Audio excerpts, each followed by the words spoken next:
first, to get started off, I want to thank Richard Denny and Leanne Hayes because they are the sponsor of Ignite Talks. Much appreciate that. And also I want to acknowledge Cindy Donahue, who works with us. She kind of helps coordinate all these events.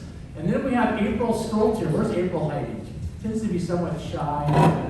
Where are you, April? Good. April is our new Chief Financial Officer. And among her other things that she does is she runs our loan program. And people may not be aware, but we have proprietary loan funds that can provide capital to emerging companies in the area. And I think since that loan fund started, we put out about $8 million to 28 companies, including Spiceology and many other companies in the Spokane area. So thank you, April. It's been great having you here the last 3 months or so, and I'm glad you could make it tonight.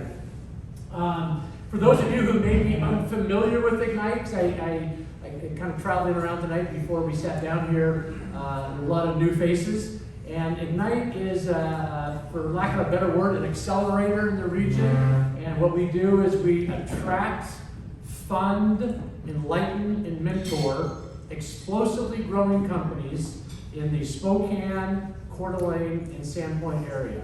And the reason that we do that is because we believe that having a robust entrepreneurial core of startups and the tech companies is vital to the success of any region.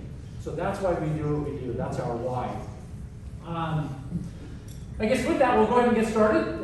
Tonight we have Kunal with Kaspien. And many of you may know that this is a company that's near and dear to me. Myself and one of my students from Gonzaga founded the company in 2008. Grew it to about 120 million in revenues, and then actually I think it's 5 years ago this Saturday, sold it to a company called Transworld Entertainment. And we'll talk about some of the changes since then. But it's 5 years. It's 5 years on Saturday. Yeah, time flies. Great. But Kunal joined the company about 2 years ago. I think it was summer of 2019. Yeah, 2019 September. Yeah. And has taken the company through a number of pivots and changes. And he's here today to tell us about that. But Kunal's really kind of a multifaceted individual, and I think tonight we want to discuss and talk a little bit about your not only Kaspien but your background, and then Kaspien, and then include with some of the more personal aspects of your background. I mean, you're an angel investor, you're an author, and talk about some of those things. Of course. But I don't want it to be all me. I don't want to talk the whole time. So let's make this interactive. If I say something or Kunal says something, just raise your hand and jump in with a question.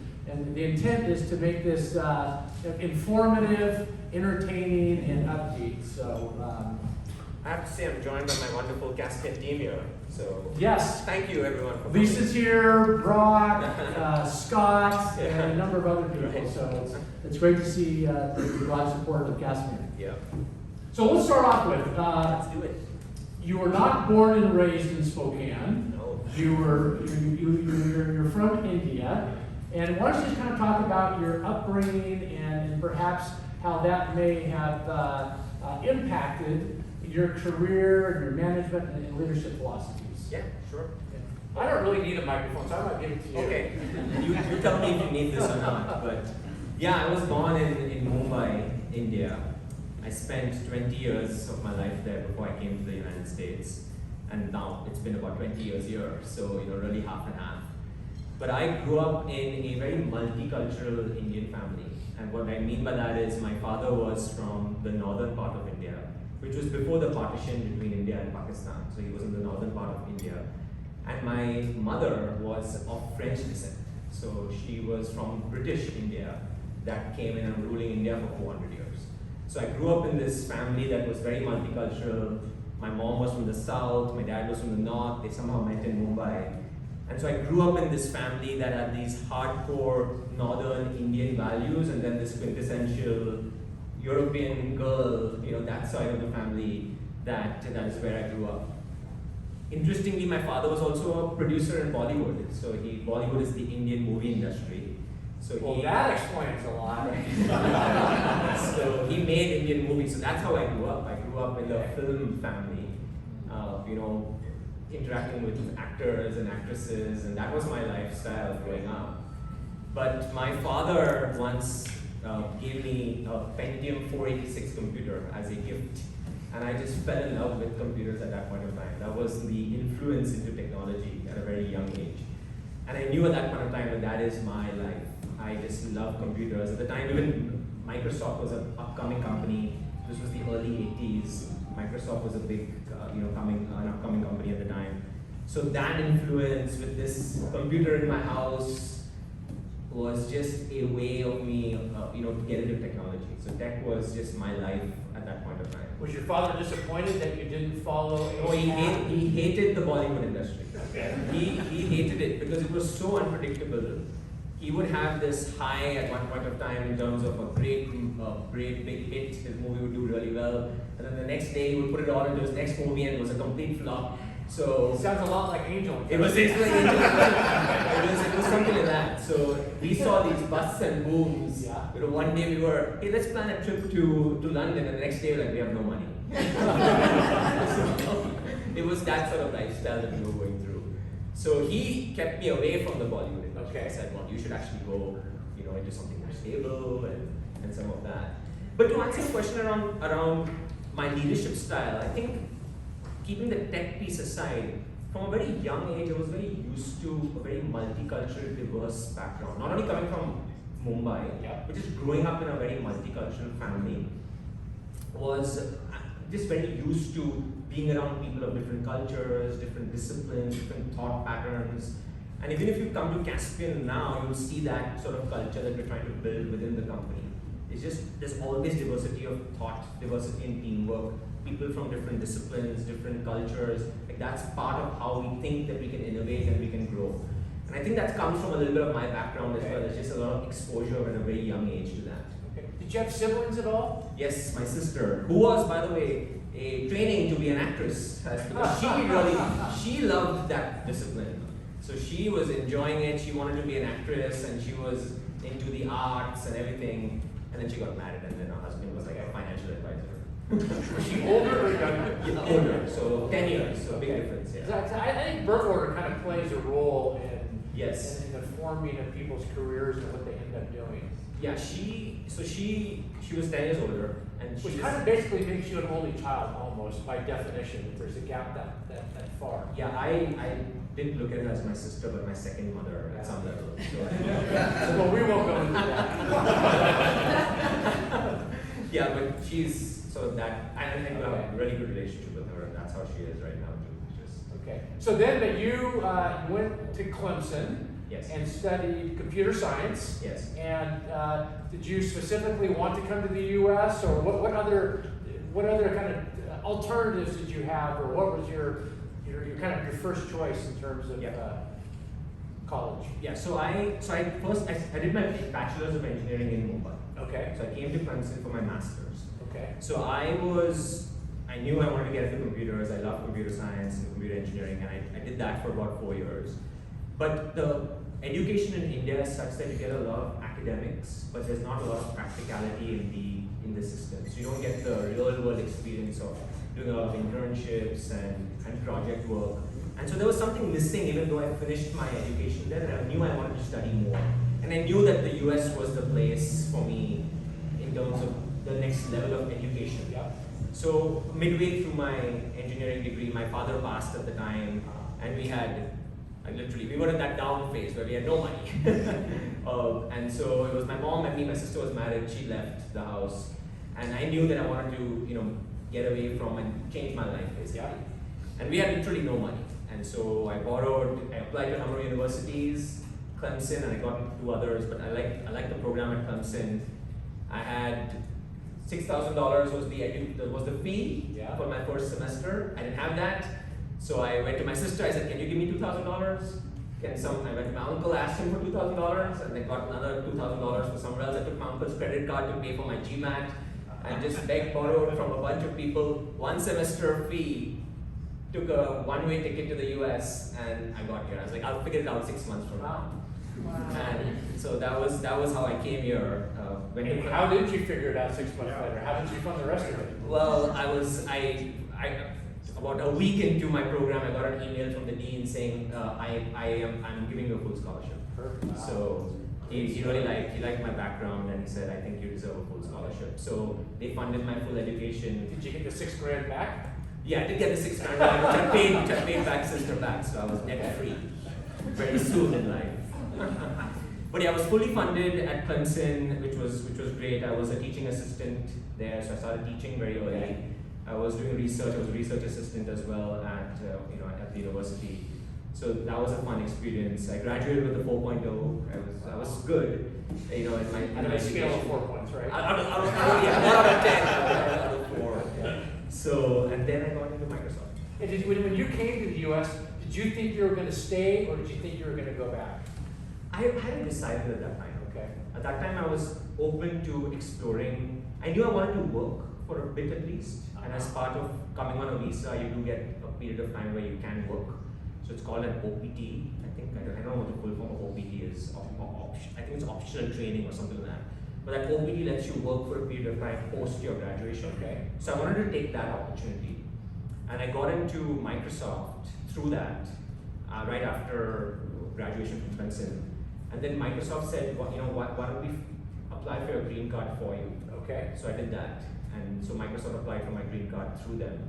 Okay. And you were there for 6 years? Yes. And what were the various functional areas that you were in Microsoft? Software engineering. So I started off in software engineering. I was on the user experience team in Office first. Okay. So when Office was transitioning from, I don't know if you remember, but it used to have these old toolbars and everything, and now you have this beautiful ribbon on top. So they were transitioning from the old toolbars that Bill Gates had created over to this new ribbon framework, so we built that.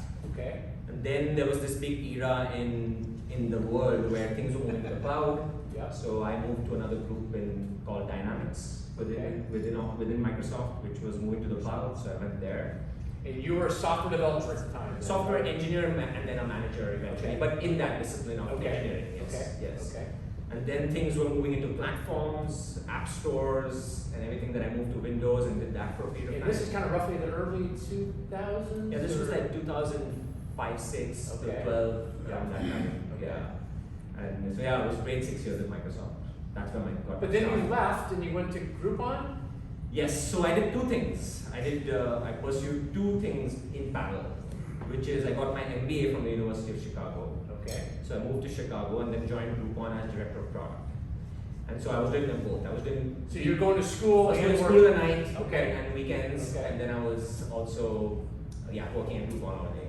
Okay. Yeah. So what compelled you to pursue your MBA? Curiosity, I would say, because 6 years at Microsoft, I absolutely enjoyed the time building product and all that. But what was missing for me was everything around product.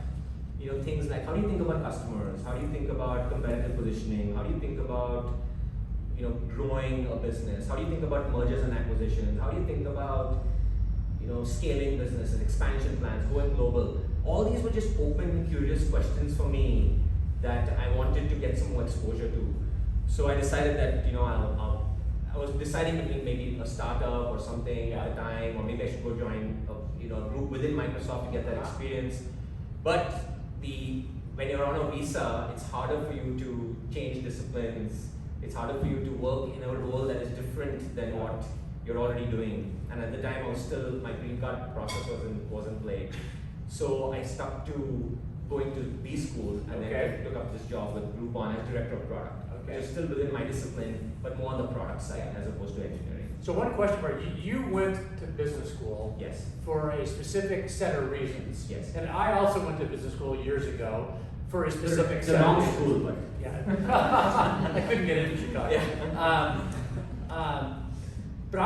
So my question to you is, what did you really learn in business school? Did the reasons that you went there, were they fulfilled in business school, or did you find that you learned different things?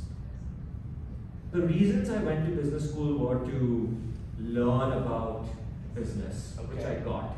Yeah. But if you ask me, is business school is what teaching you how to run a business? I would say the answer is absolutely Yeah. You get the great practical knowledge, a great theoretical knowledge in Yeah. business school, great case studies. Yeah. But guess what? It's brutal out there in the business world. Yeah. And I think, and I'll go to my story and tell you where I truly learned business, which is definitely not at business school. Okay. But theoretically, yes, I had the knowledge of how do you think about competitive strategy, how do you think about valuation, how do you think about stock prices, and like all that was there on paper. But do you know how to run a business? Yeah. That's a different story. See, I found it because I was a kid who grew up in Spokane. Yeah. I'd never been further east than Missoula, Montana, and I went to Wharton in Philadelphia. And I found it to be a grooming school. Yeah. Because I was surrounded by all these kids that had gone to fancy colleges, worked in investment banking and consulting, spoke a completely different language than I was used to. And I found just being around those individuals was the real value I got out of business school versus the things I actually learned in the classroom. But I agree, and I probably didn't take too much advantage of that. I'm a little bit of an introvert, I don't network too well and everything. And you're a Bollywood product. How can you be an introvert? that was the other side of my family, not me. But yeah, and the other thing, I don't drink. So when I would go and network with people, like it was all within a drinking sort of session, and I just was the odd one out there always. But my true learning of business came when I joined a startup. Okay, but let's go. That's next. That's So right. you're at Groupon while Yes. you're at, and what was it like to be at Groupon? Because Groupon was kind of a new company at that time. It was like the fastest growing startup at the Yeah. time. Yeah. In 4 years, they went public. So from literally from zero to a public company in 4 Yeah. years. And so I joined the company I think right before they went public, and I saw the stock price go like crazy. And then a couple of really bad quarters, and the CEO got fired, and the stock price was tanked. So I saw both sides of Groupon. I saw how a company can grow really fast and can come down really fast in literally 2 quarters of poor performance. Yeah. I still remember that email that the CEO sent us, and he's like, his email said, no, what did we say? Well, hey, guess what? I just got promoted, and he's like, just kidding, I got fired. and literally. Well, firing can be a promotion. I think so. Yeah. That's probably the right thing for the I'm a company. big believer in turning lemons into lemonade. Spin something bad into something good. I think you're right. Yeah. Andrew Mason. He was a little bit of a character, I gotta tell you though. Yeah, that's a different story. Okay, so now, but then you went to, is it pronounced unicorn? Unicorn. So you joined a unicorn before it was a unicorn. Yeah, but we never got it to be a unicorn. That's a different story. Okay. But it was named a unicorn. And it was in Seattle, Yes. a sports betting company. That's right. And you came on as COO or? I was general manager, and then I got promoted to CEO in 6 months. But, Okay. yeah, I was employee. At that phase, I don't think the titles really mattered. It was like employee number 4 at the company. So, you could call me whatever. But yeah, I got a call from a ex-general manager at Microsoft who just quit his company. I knew him through my network. Okay. And he said he was looking for an operational leader who can come in, and he knew of me from my background and just, from the Seattle area when I was here. And he said, would you like to join me in the startup journey? And I said, well, I make $150,000 at the time. And he said, well, I can pay you 60. And I said, equity and whatever, all that, and no bonus, nothing. So I said, all right, fine, let's just do it. And so packed my bags from Groupon, and I got my MBA, finished that, and went back to Seattle. Moved into downtown, was driving a $6,000 Scion IQ. $6,000 is not a common thing here. It is! Literally, I spent $6,000 on that car.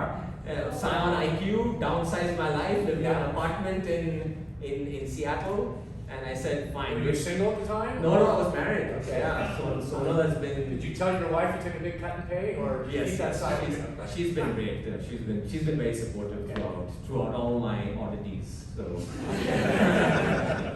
But yeah, When you say not odysseys, oddities. Yeah. That's right. Yeah, so Sonal's been great, but we moved to Seattle downtown, and and took up this job at the startup. The best decision I could make in my life. But what did the company do? Tell us what the company did. The company is an esports betting company. Okay. So it's just an online betting company that focused on the esports market. One of the first few pioneers in that space. We were one of the first few companies that introduced. Was that even legal back then? It's not legal in the US. Okay. It still isn't. So our market was the Australian Okay. market. So we launched in Australia and the UK where it is legal. Okay. So, but yeah, esports betting company, we were one of the first few companies that were doing automation on esports, artificial intelligence on esports. So this was 2015. Okay. Where AI was just about picking up. Yep. At least the technology was newer. We also launched our own cryptocurrency at the time. Our own it was a non-monetary currency that we eventually converted to a cryptocurrency. So we were in that space very early, way before what you're seeing now the last couple of years. Okay. But yeah, completely pioneering in some of that. Yeah. But you raised quite a bit of capital for that company, and That's right. it grew, and Yeah. you had a certain level of revenues, and That's right. Yeah. So I took the company from $0 to $10 million in revenue. So and we raised. those first 10 million are the hardest. They're the to hardest. raise. They're the hardest. They're the most difficult. We raised a $3 million round, $7 million round, and eventually a $30 million 3 rounds when I Okay. was there. Yeah, and the company just sold, I think, like a couple of weeks, a month really? back. Yeah. So they just sold the company, which is good. And I had a little bit of equity, so that's good. So you stayed there for a couple of years. Yeah. We moved the company to the point of Australia. That's where our main market was. The company has moved to Australia. We moved the company to Australia. Did it change its name at all? No, Or? Unicorn. Yeah, Okay. Unicorn was the name of the company, and we had a joint venture with a large public company called Tabcorp. People familiar with Australia would know Tabcorp; they're very famous. So they were providing a lot of office space, Okay. and one of the co-founders is Australian Okay. as well. So he wanted to move back and run the company from there. So we moved the whole company to the operations to Australia. Okay. And Is that when you left? that's when I left. That's when I left. Okay. Like at the time couldn't move. Okay. My wife also gave me the news that we're pregnant at the time. And then you went to Amazon, Amazon. right? Okay. Yes. So when at Amazon, I was the general manager for shoes. I will be checking shoes later. So Was that after they had sold Zappos, or? no. So Zappos was bought by Okay. Amazon. I'm sorry. Okay, right. So Amazon bought Zappos, but we were Amazon's Zappos competitor on Amazon, which is a little weird. Okay. So Amazon Shoes was also selling on Amazon, and Zappos was selling on Amazon. Okay. So Amazon was just a third-party seller on Okay. the platform. And you were the Amazon- shoe guy. I was the shoe guy on the retail side. Okay. So that was the relationship. I was running the retail business for shoes, and then Zappos was also there along with other third-party sellers. Yeah. So you were competing against Zappos then? Correct. And then we realized at one point in time, what the hell are we doing? Why are we competing with our own company? This is really dumb. Imagine you go to a brand and you say, well, I'm from Amazon Retail, and the other Zappos contact is also there saying, well, I'm from Zappos, and we should compete on prices and wholesale costs and all of that. So it was just a stupid relationship. And then we finally realized that we should probably share inventory and do some of that. And so we did a deal with Zappos. But the Zappos folks at the time were just very adamant about, we don't want to deal with Amazon. We want to have our own independent operation. But eventually we were able to strike a deal with them. Okay. But Amazon did keep a pretty much arm's length relationship with Zappos, didn't they? Correct. Yes, it was pretty independent in the operations. It was a portfolio company within the Amazon ecosystem, Okay. but there weren't really too many synergies with the Amazon platform as such. They Okay. were running pretty independently. Okay. Yeah, So then you went back to Microsoft. correct. Yes. So I went back to Microsoft to run a group called Worldwide Learning, Okay. and within that I got the ETL story Okay. comes in. But yeah, I went back there to run our business, general manager there Okay. at Worldwide Learning. Okay. That was I want to wonderful. circle back. I think you had said earlier that I interrupted you that one of your real business learnings came from the startup, Absolutely. and that was Unicorn. Yeah. So do you want to kind of summarize some of the scars in the back or other learnings that you benefited from during your time there? Absolutely. I think all my learning of business came from that one startup. Okay. And I highly encourage people, like, always go join a startup, go work at a startup. It's the best experience that you'll ever get, in your careers. But yeah, right from putting a pitch deck together, to raising capital, to getting your first customer, to getting your first dollar of revenue, to doing customer service, to doing sales, to thinking about marketing strategy. All that you can learn in the classroom, but till you really apply it in the real world, it just is not going to happen. And that's where I learned everything around business. More importantly, living and working very lean is what you do in a startup. Is you really have to manage your cash flow. Because guess what? In 6 months, you're not going to have any more money. So the bank balance is going to keep going down, and so that's what taught some good discipline as well. If you had one piece of advice to a startup, based on your experience at Unicorn, what would it be? I would say manage cash very well. I think that is very, very important. Being disciplined in the way you manage cash is very important. And because that cash balance is going to continue to go down. And you should never be in a position where you're trying to raise money to survive, is my view. You should always raise money for growth, if at all. And so being able to manage your cash flow appropriately to get you out of your initial traction and get to growing and have your revenue fund your cash flow is so important. And it's not easy to do. So. And in this environment right now where the world is awash with cash and companies are raising so much money, I often counsel even the other side of it. Too much cash can be bad too. Because I kind of view that capital to a startup is a little bit like food in your body. There's an optimal amount. If you have too little, you're inefficient. But if you have too much, you become slow and lethargic. And I've seen companies that in effervescent markets like right now, raise too much money, and then they're flying first class, staying in fancy hotels, cool office space, and they've lost that edge. There's a real balance in there where the right amount of capital still keeps you lean and mean, but enables you to pursue the initiatives that you need to grow. Absolutely, I can tell you that with the Unicorn as well. The minute we raised our $7 million round, our CEO decides to go and take a fancy room in in a Vegas hotel because he had to go to a conference. Like that wasn't there when we were in our first 6-8 months, and so that just is natural. But you're absolutely right. That is you've got to be able to manage to that. It's funny because I preach that a lot, but I'm a CPA by training, so I kind of numbers and accounting is important to me, but so many startups either don't have the financial skills or they're so believing in their projections that when I harped on them about monthly cash flow, either they don't understand it or they go, hey, the downside's never going to happen. But I can assure you the downside is going to happen. Been there, done that. Projections are great on paper, and our CFO will tell you that as well. He's right here. I'm going to pause there because we did talk about your background. Next, we're going to talk about Kaspien. If anybody has any questions for Kunal, kind of based on his background, and go ahead, Graham. You talked about Zappos competing with your department. By the way, I did buy these shoes on Amazon. Oh, Amazon retail, right? And not Zappos. Not Zappos. Okay, good. But Zappos as a company has a very unique culture. They have that whole thing where they will pay you $3,000 not to take the job after the opportunity. So I can understand why they want to stay separate, but that competition within the same company, that's something that I've heard Microsoft is famous for. People competing against each other, and that whole up or out culture. Now, as a leader now, how are your decisions informed by what you learned at Microsoft and other situations where you had in-company competition? Is it good? Is it bad? Is there a place for it? There might be some place for it, but by and large, the way I look at things from multiple businesses within a company is how are you finding synergies across those businesses? And by default, if you think about if you want to find synergies across different businesses, you have to come together and think through strategy together. And so that by default, at some level, removes out the whole concept of we have to compete with each other.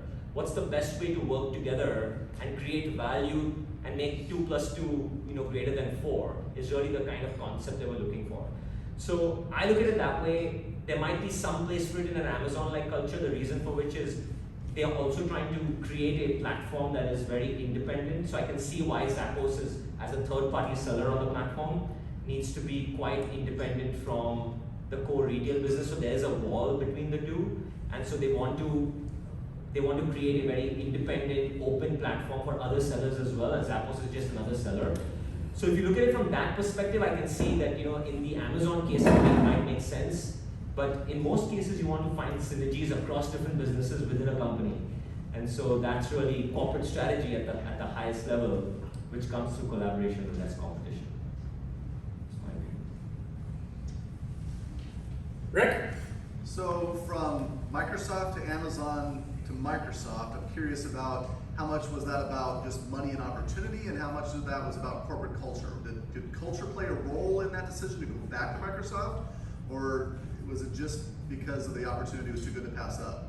Yeah, it was culture was played a little bit of a role, but I'll give you the story. So in Amazon has a culture where they expect you to churn every 2 years. You have to change your role every 2 years. That is just part of the culture. And they want you to get out of your comfort zone, and Amazon believes very strongly that in about 2 years or so you can get comfortable in your role. So they want you to move to another role. So for me, after I finished 2 years in shoes, I started looking for other roles within Amazon. And I couldn't find something that I really enjoyed at the time, at the level that I was at also. I was at general manager level, and there are not too many roles in the company there. So for me, then I got a call at the time from someone at Microsoft saying, hey, we have this new division that we're starting, we're looking for an entrepreneurial leader, would you like to come in? So that was one part of this, the opportunity piece. But for me, I was a little worried about going to Microsoft at the time, because I had left at the time when it was this Steve Ballmer-led Microsoft, which is a very different culture. Peter's here, he knows. he's been there. So, and I wanted to be at a more entrepreneurial sort of culture. But Satya Nadella, the new CEO, was promoting that sort of growth mindset like culture within Microsoft. So I had many conversations around whether it would be a good fit for me. And so then I decided to take the plunge. I was a little hesitant, but I would say it was a combination of both, a little bit of culture as well as the opportunity that came to me. Good. One more question, go ahead. Yeah. While you were a student and then you started looking for jobs and you were an international student and had a visa and you were doing OPT, how flexible back in the day and now also companies are to hire somebody, because OPT is also for like 1 year and you can renew that to 2 years, so it's like 3 years, but somebody don't want to hire you who has like a deadline that he's going to go back or he will not be able to go back. It was a lot, I'll be honest, it was a lot easier than when I was here. And it's a lot harder now. And I know Lisa, we have international folks that we've hired at Kaspien too. When Microsoft applied for my green card, we were able to get the green card very quickly. And the day I joined Microsoft, the next day I get an email from my lawyer saying we're filing for your green card. It was so quick. And they were doing their very best to try to get you into the country as soon as possible. And Microsoft does that even today. I know they try their very best. But it was a lot easier than in 2006-07. It's a little harder now is what we are seeing. Applications are getting a lot more rejected. There's a huge backlog from the past. So a lot of people are opting to go back to their own countries now because it's harder to get a visa. And that's what we are seeing today. Yeah. Was there one more question real quickly? It was along the same lines, like how would you advise international students getting into the job market to find employers who can support them either immigration ways or other ways? The best, my opinion on this, is to go and try to find a job with a big company. Try to go to a Microsoft and Amazon, because they've got a force there that can help you get through the visa process and everything really well. They know exactly how to position you to the government, they know exactly what to do.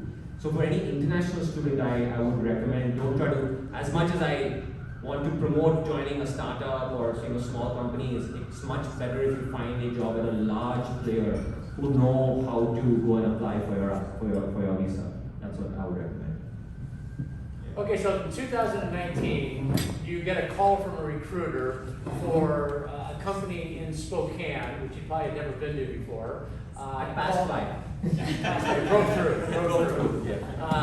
Called e-tails. Yes. And what kind of compelled you to take that call and explore that opportunity and ultimately accept the position? Yeah. So I had actually read about e-tails getting acquired because it was in the geek wire, and I typically keep up track of that. So I remember the headline also had said something around Spokane company gets acquired, and there was a little bit of a talk on well there's actually stuff going on there too, just lots of this thing.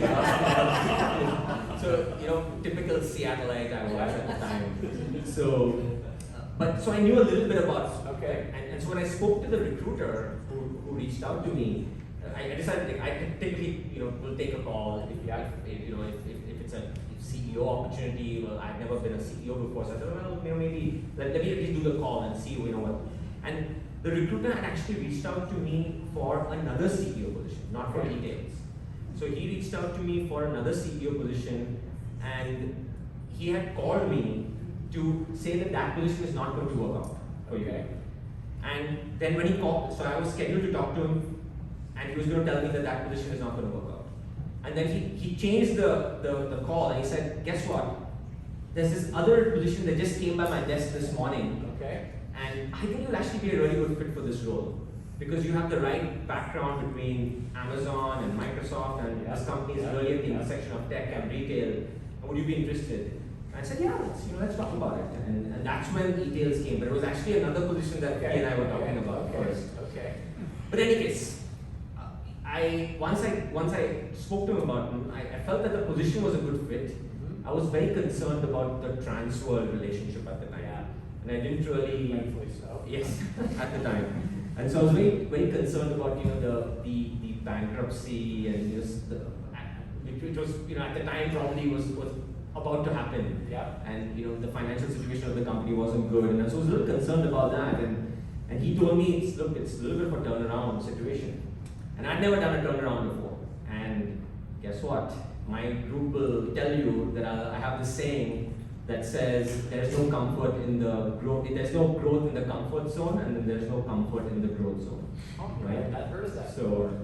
And so I decided to put myself into a uncomfortable position and to grow. So. Well, certainly glad that you took that call and you took the position. Right. But in the first 12 to 18 months, there were a lot of changes. During that time frame, Transworld had 200 or 300 stores called FYE, which were somewhat of an ankle weight on the company. Somewhat's an understatement. But those stores were sold in a very timely time frame. Changed the name of the company. Embarked upon a subscription model. So a lot of changes in the first 12 to 18 months. Maybe some commentary on that? Yes. So what were those 12 to 18 months like? Yeah, and I think most of you know, but I'll just give you a little bit of the history. But e-tails really started off as a third-party retailer on Amazon, and with the sole goal of acquiring inventory and then selling it on Amazon specifically, and was very, very successful at doing that, did very well. The beauty of the company was that they took a tech-first approach to do everything. So they built all their technology in-house, which was fantastic.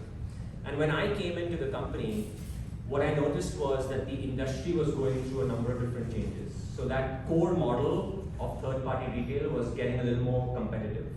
There were a lot more players out there doing a model very similar to e-tails at the time. And so, how could we leverage the assets of the company and pivot into new markets, open up new business models, and think through how could we just leverage Kaspien to create more value out there. And I knew that, well, we've got this great asset in the tech. Why do we need to be an Amazon-only shop? We should be a Walmart shop, and a Target shop, and an eBay shop, and we can really go to international marketplaces. There's no reason for us to be an Amazon US only. So that was one change. And then I said, well, we don't need to really take an inventory position. We can just be enablement only. We can be services only. And we can launch subscription businesses. And guess what? In the market, subscription businesses are valued a lot more than typical retailers.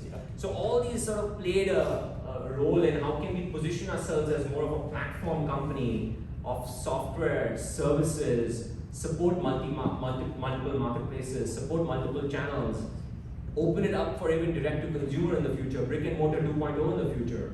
And so that's the big pivot that we made strategically. Now, execution was a different story.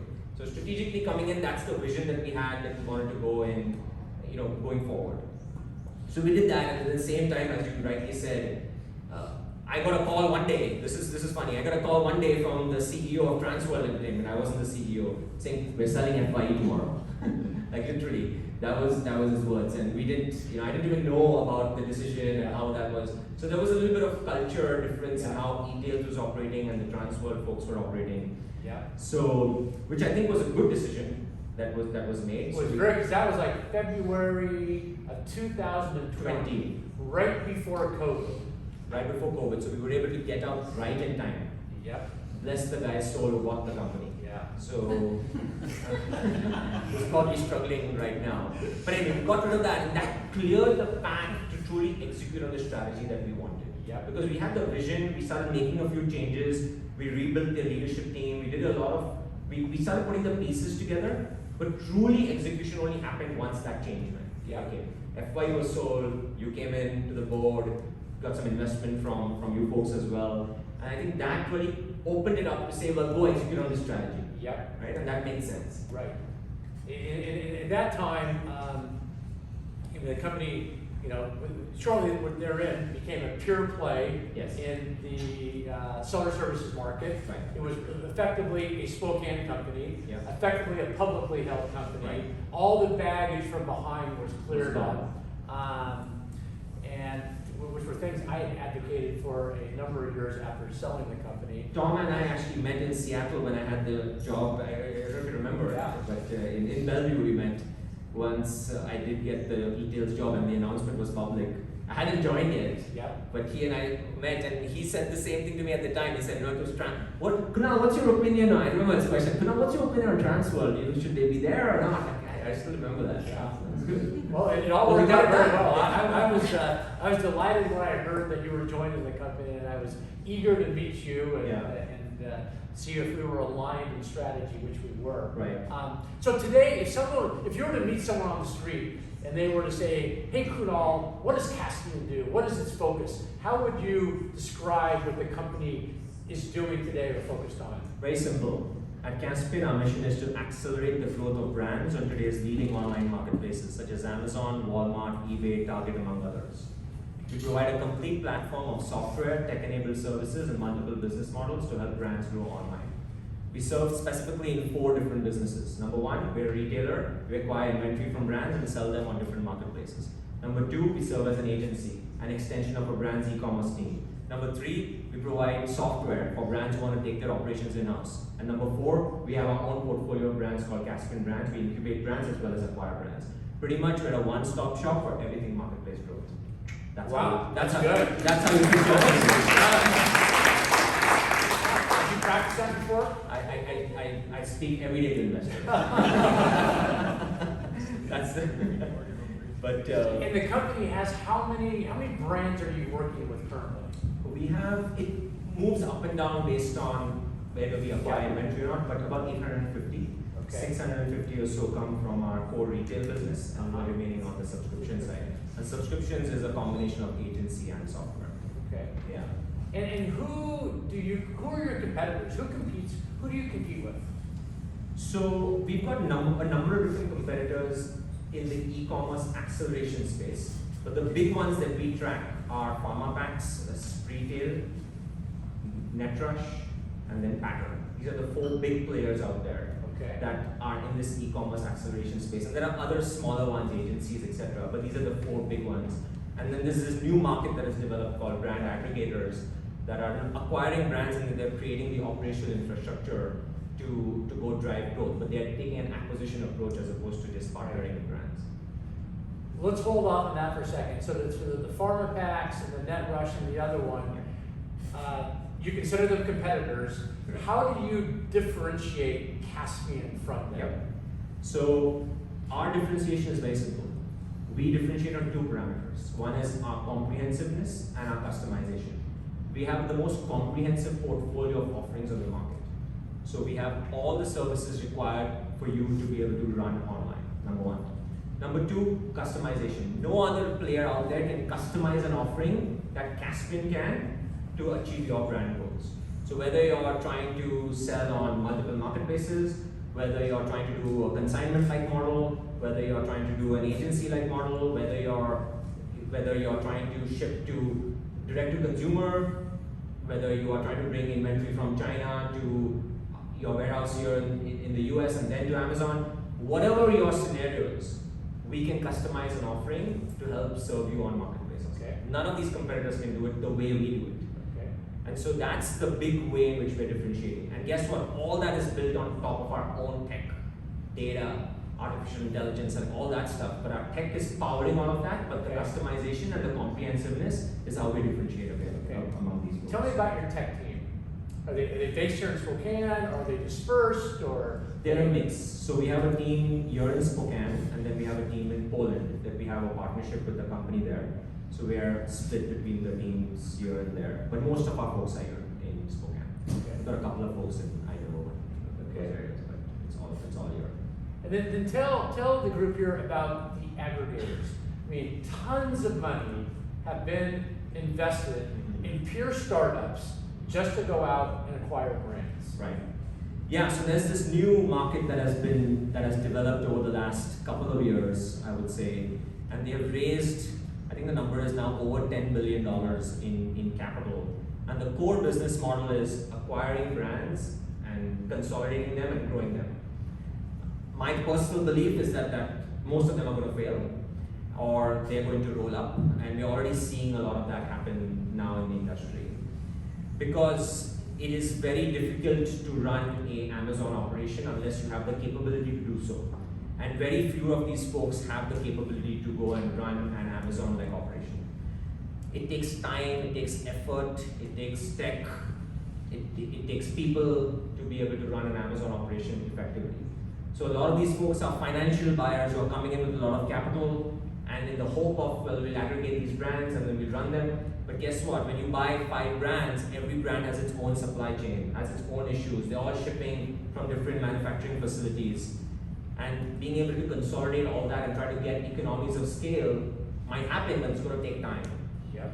And so a lot of them are struggling now specifically because we're seeing all these supply chain issues in any case, and none of them have the operational expertise to do so. But yes, that's a big market to your original point. It's been huge. And when you say brands, Yes. What size? I mean, what size of companies are you talking about? I mean, is it these are companies out that have a product, apparel or shoes or sporting goods, and I guess the question I'm trying to ask is, how big are these companies that these aggregators are acquiring? Are they $1 million brands? Are they $100 million brands? And then also, what is Kaspien's kind of sweet spot? What size of companies are best suited for the comprehensive suite of services you provide? Yeah, so to answer your first question, there are some very big aggregators, like there's a company called Trashio, for example. Yeah. They acquire some of the larger brands, or trying to acquire some of the larger brands. And larger means what in terms of revenue? About, I would say, EBITDA, $10 to $20 million in EBITDA. So that's sort of range. Most of the other aggregators, though, are acquiring very small brands. And when I say small, I mean $500,000 to say $2 million in revenue. So that's the range that they're going after. Because there are so many aggregators that are now trying to acquire those smaller brands, they're just bidding the prices up of those brands. So if you go and try to acquire a $2 million brand right now, you were paying 4 times EBITDA a couple of years back. Yeah. You're paying 8, 9, 10. We're seeing even some brands at 20 times EBITDA. So that market is saturated. Everyone's competing. I should send your viewers this article. There was a Wall Street Journal, or actually it was a CNBC article on a conference that happened recently, and there was a aggregator at the conference giving out Teslas just to get leads for brands. Great. So that's how desperate they are to acquire brands. Are they still right now. doing that? How do I apply?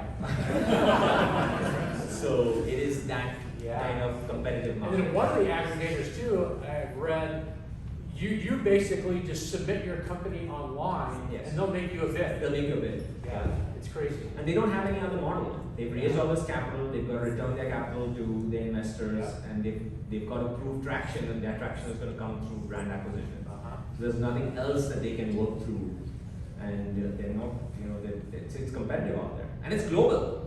The model is now. There are 5 companies in India that have raised tons of capital. There are companies in Europe that are raising capital, and they're all following the same strategy. Yeah. How has COVID hit Kaspien? So COVID has been good and bad, right? So good in the sense that we got this surge of demand from everyone shopping online, and we saw a great year last year. This year we've seen some of the supply chain issues that everyone is facing. So this year has been a little more challenging from a supply chain standpoint. That being said, given all our conversations with almost every aggregator, with every competitor out there, with investors, I truly believe Kaspien has managed through the supply chain better than most others. For what? Why? Because we have this diversified offering out there. So when, for example, a simple example is we would ship typically to FBA. Our default has always been FBA. And when Amazon started restricting inventory on FBA, we immediately were able to switch to direct to consumer. So we got all that inventory back into our warehouse in Spokane and were able to ship directly to consumer. So continue to capture the sale. Those are little pivots that we did, little small changes. We were able to consolidate inventory in China from a number of different brands, bring that through the Amazon Global Logistics Program directly into FBA. These are small things again that others can't do or don't have access to that Kaspien was able to do. So we are able to mitigate risk a lot better than others. Okay, yeah. Good. I want to transition next into kind of some of your personal things that you do outside of work. But before I do that, I want to see if anybody has any questions about Kunal and Kaspien, and fire away. Might be too big of a question for a short answer, but what would be your advice as someone that has a small niche brand or starting a small niche brand is kind of daunted by the leap to national and international sales? What would you advise someone with a small brand to tackle that challenge? Are you talking about, when you say brand, you just mean a consumer brand or just a general consumer, company? direct to consumer, small product line, what would your advice then be? So I'll tell you what I truly believe the future of brand growth is. And I truly believe that we are going to move away from this channel specific sales, which we got to sell on Amazon, we got to sell on direct to consumer. I truly believe that the experience for the consumer is going to be what dominates how you can think about brand growth.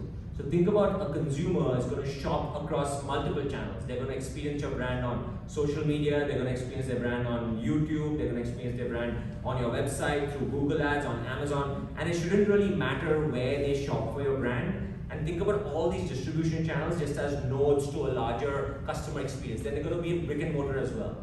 So for you or for any small brand, I would say figure out what your customer experience is. Who is your ideal customer? Where do they shop? And try to get there. If they're on Walmart, go to Walmart. If they're in brick and mortar, get into brick and mortar. If they're international, go internationally. Try to figure out who your customer is first. Good advice. Other questions about Kaspien? Oh, a couple of them. Hey, go ahead. So you come into details, understanding how Amazon works, and with a fresh set of eyes, I think is really interesting. And you can spot perhaps glaring mistakes that you're blind to. How has that vision of all the potential, how has that changed from day one looking at details to where Kaspien is today, or if it has changed at all? Yeah, I think we made some mistakes too, right? So if you remember originally, Matthew, we started off with this vision of we'll be a software first. And we said we'll index completely on software, and we'll try to position Kaspien's platform as the sort of center of everything, and let the software be the primary driver of sales. And then as we got feedback from customers, we realized that true self-service software is not what they wanted. And what they really wanted was managed services on top of software, and agency on top of software. And so we pivoted quickly away from software. We still build the software, but our core service on the agency side is more managed services and agency. So to your point, those sort of pivots have happened through our journey, but I feel we have achieved a certain level of stability now in the business model that we can continue to scale up with. And of course, while we continue to make pivots. But yeah, the original vision, if you remember, was software. Cindy, did you have a question? I did. I was actually curious about your team members, because I know through Ignite Match.works that you're posting a lot of positions, you're hiring. So I'm Yes. just curious how many team members you have now, and if there's a target based on growth that you're trying to attain. Yeah. We are 135 full-time employees, and we've got, and Lisa give me the exact count, but we have 160 total. That includes all our contractors and other folks as well. So that's the count. Next year we will grow. We'll continue to grow. So we're going to continue to add positions going into next year as well. We are in the process right now of planning for next year. We started our planning process. So we will be posting more positions. You'll get a lot of emails from us very, very soon. And But you have a large number of openings we right now. already have a large number of openings that we're trying to fill for this year itself. So we're at least, I think, 15, 20 that we have open right now. And yes, if you like the story, please apply. Tell your friends. Tell your friends. We brought our recruiter along as well. So And you were just awarded one of the best companies to work for in yes, Spokane, too, we right? won 2020's Best Award, 2021 as well. And one more announcement coming very soon, which is not public yet, so I can't say. Good. Can you talk a little bit more about that, about the company culture and why it's so rich and how it starts with you? I'd have to give Lisa here, close, our head of HR. She's our chief people officer, and she's done a fantastic job. But let me give you some, if you don't mind, Tom. No. I'll give you when I came into the company, it was the worst HR department I've ever seen in my life. It was like the absolute worst. They were only complaining. They were only talking about how bad everyone is in the company. It was like this really bad culture. But worse off than that, in about 3 weeks from when I joined, the whole HR department left. So literally, the HR department was so bad in the sense that people were not even getting paid on time. So it was that level of department we joined. So at some level, we were looking for a really strong leader, and we are thankful that we were able to find Lisa here to come and join us. So that was my first executive hire that I made on the company, was to get Lisa in as the VP of HR and now our people officer. And at some level, we had a blank slate, and she's not available for recruiting. So we had a blank slate in HR. So what we did was we set this sort of. I gave to her seven themes on what I would like to see for HR. I don't know if she remembers, but there's a presentation that had these 7 HR themes, right from employee engagement to recruiting and these 7 themes. And we've been executing on all those 7 themes over the last 2 years. But more than the HR department, I'll say one thing. We grounded ourselves on 7 leadership principles. Those leadership principles are really the heart and soul of our company. Those leadership principles are how people walk into the company. They are how people grow into the company. They are how decisions are made in the company. People are evaluated on those leadership principles. Those leadership principles are our culture. And I truly believe because we are so strict with those leadership principles, in how we execute on those leadership principles every day is what makes or breaks our culture. People who don't follow those leadership principles will have a talk with their managers. That is really critical to us. What are they? We are partner obsessed, we're insights driven, we deliver results for our partners, we innovate on behalf of our partners. Come on, folks. We are owners. We are owners. We believe in teamwork and diversity. And one more, come on. We're simple in our approach. That's the hardest one. That's the hardest one. Yeah. But the first one is we are partner obsessed. Rick, do you have a question? Yeah, can you give us an example of a Pacific Northwest brand, or even better yet, an Inland Northwest brand that you've accelerated with your suite of services? I don't know if we have any specific Inland Northwest brand that is in our portfolio. Do you remember, Rob? We are hoping to get Spiceology, but they don't want to come to us. Where is he? He might have left. He left. Okay. We were trying to get them, but they want to do their own thing. Do you guys remember we had the knife brand? What is it? There's Buck Knives. Buck Knives. Buck Knives. And then there was who's the Fat Daddios? Buck Knives is the one that I remember. There's the Culinary Pizza Pan company. Lloyd Pans? Oh, yeah. What? Lloyd Pans? I thought it was Fat Daddios, no? No. But Buck Knives you remember. Yeah, Buck Knives is one. But we need more Inland Northwest companies at Kaspien, FYI. The in-house brands that have grown.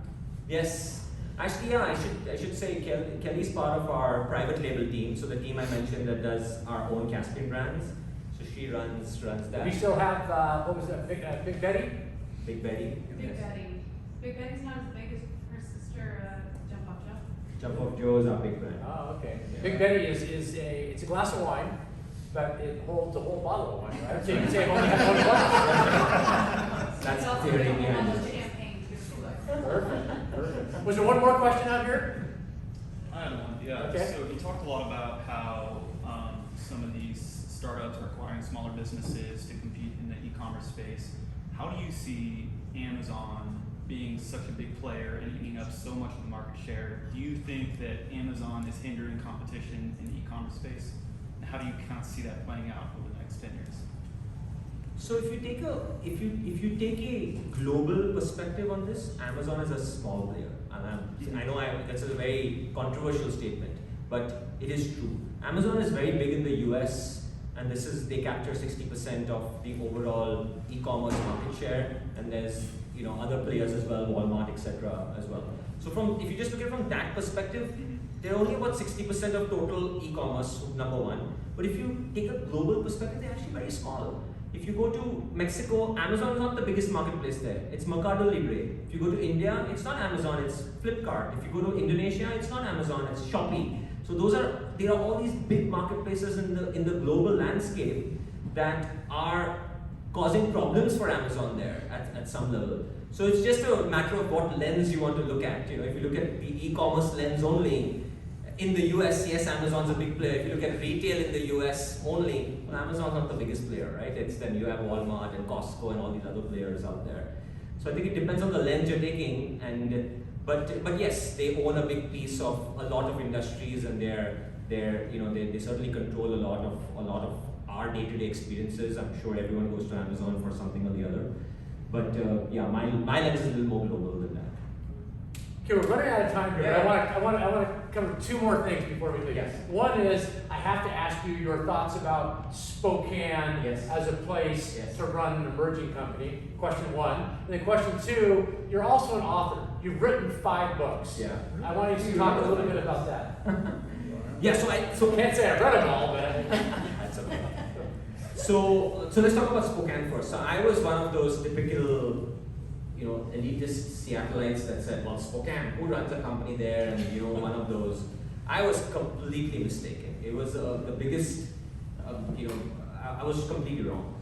When I came here and I spent time here with everyone, I just realized what an amazing opportunity exists in this region to grow and build a emerging company.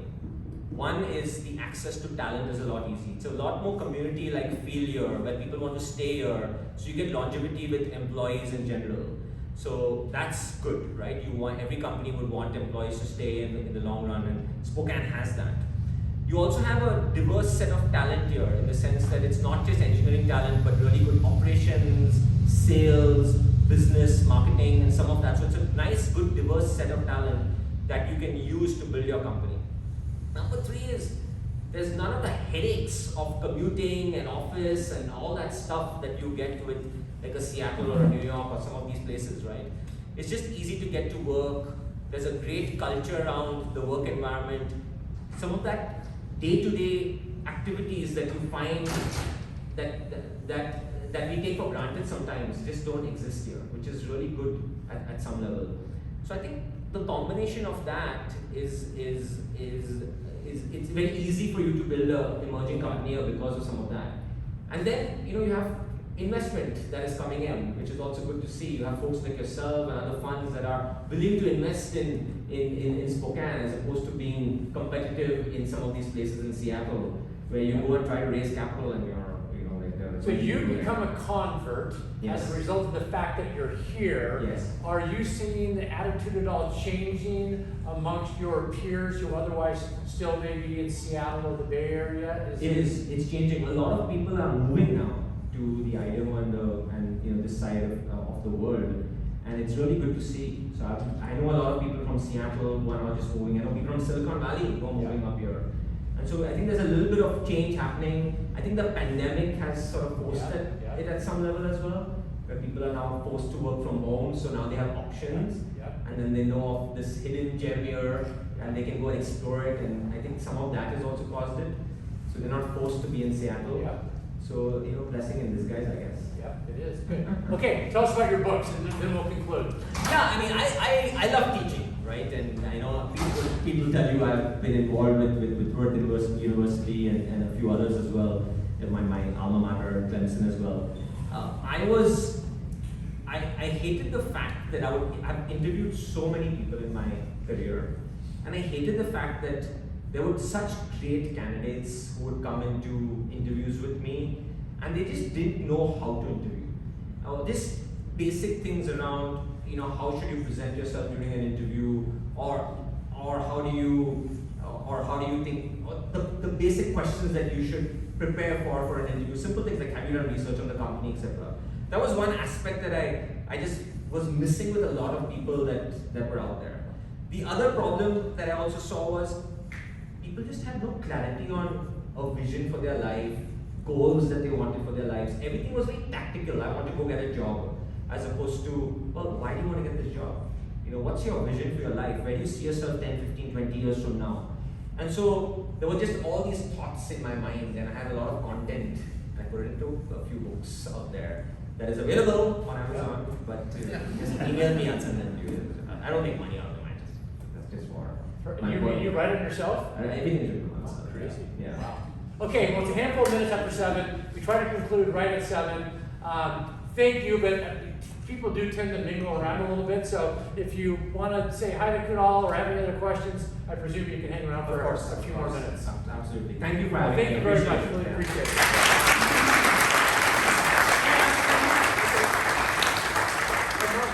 We've got a couple of announcements here, right? Okay. Well, we have part of our series of enlightening events. We have next week, one of our programs is Meet the Investor. And we have a fantastic guest for next week, Greg Gottesman. Greg was one of the founders of Madrona Ventures in Seattle.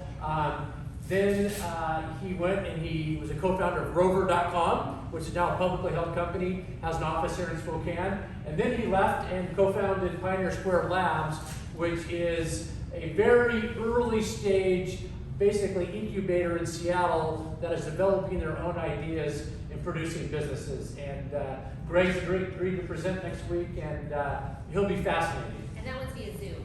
That'll be Zoom. I will recommend. I have met Greg before in Seattle. He's an awesome person. I would highly recommend this talk. And he loves Spokane. Yeah. And then Fritz Wolf. I'm sure many people in the room are familiar with the Wolf Company. Fritz represents their broad holdings in real estate, private equity, and Fritz will be doing our next Ignite Talks on November 10th. So a couple of great enlightening programs for your calendar if you're available. So anyway, thanks, and hang around for a few more minutes, and we'll all be here. Awesome. Appreciate it. Thank you again. Thank you.